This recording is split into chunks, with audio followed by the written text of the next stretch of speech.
Hello বন্ধুরা, এই দেখো আজকে কাতলা মাছের কি বলবো, এটা কাতলা মাছের আলু দিয়ে ঝোল।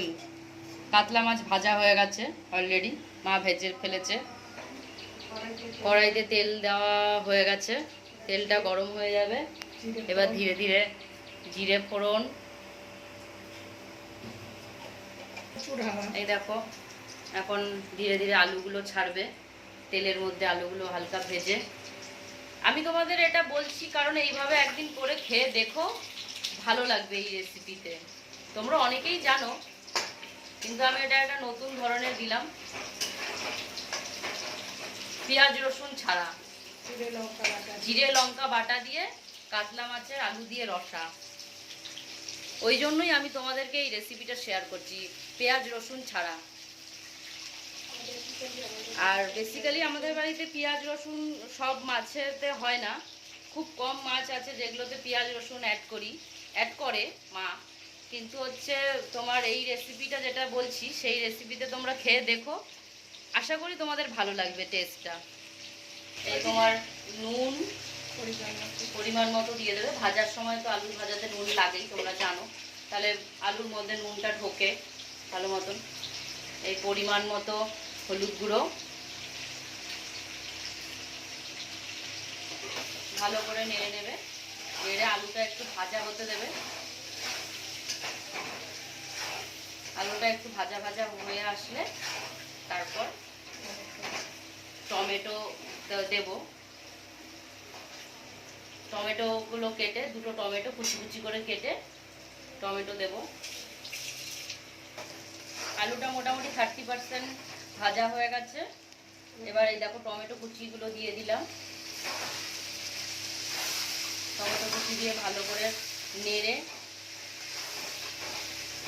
নেব। আর একটু ভাজা হবে, টমেটোটাও আর একটু গলা গলা হবে। দেখো নাড়া হয়ে গেছে খানিকটা। এবার আমরা বাটা মশলা খাই, গুঁড়ো দিই না। এই যে লঙ্কা বাটা আর জিরে বাটা বেটে মিক্সিতে ভালো করে, শুকনো লঙ্কা আর জিরে বেটে এটাকে ভালো করে নাড়তে হবে। ভালো করে নেড়ে সুন্দর করে একটু ভাজা ভাজা হবে। আবার এদিকে আবার ইন্ডাকশানে জল বসিয়েছি গরম, কারণ আমরা মাছের ঝোলে ঠান্ডা জল দিই না, মাছ মাংস রান্নায় ঠান্ডা জল দিই না, গরম জলই দিই। তাই গরম জল বসিয়ে ফেলেছি। এখানে এবার দেওয়া হবে গরম জল। হয়ে গেলে একটু এটা কষলে, মশলাটা একটু কষা কষা হলে তবে গরম জলটা দেওয়া হবে। জল গরমটা এখন দেওয়া হবে। এই দেখো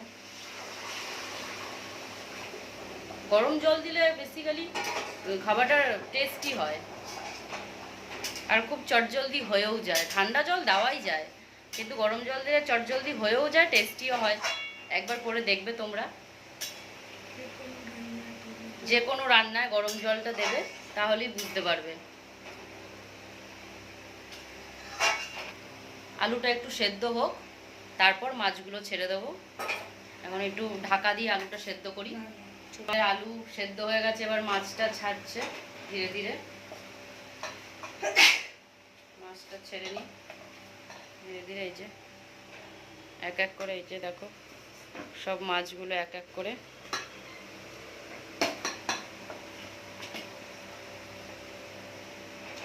ধীরে ধীরে মাছগুলো এক এক করে ঝোলের মধ্যে দিয়ে দেবে সুন্দর করে।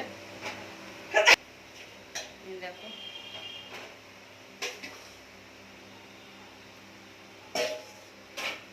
সব মাছগুলো ঝোলের মধ্যে দিয়ে দেওয়া হলো। অলমোস্ট হয়েই এসেছে। একটু ঢাকা চাপা দিয়ে সামান্য 2-3 মিনিটের জন্য, ব্যাস রেডি মাছের ঝোল। এই ঢাকা চাপা দিয়ে দিলাম 2-3 মিনিটের জন্য, ব্যাস।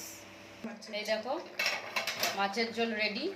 ঢাকা তুলে নিয়েছি, বলেছিলাম 2-3 মিনিটের জন্য ঢাকা দিয়ে খুলে নিলাম। রেডি মাছের ঝোল, ব্যাস। কোনো কিচ্ছু গরম মশলা টরম মশলা কিচ্ছু দিতে হবে না। এইভাবে একবার করে খেয়ে দেখো, তারপরে জানিও আমাকে। ব্যাস কাতলা মাছের ঝোল রেডি। টাটা।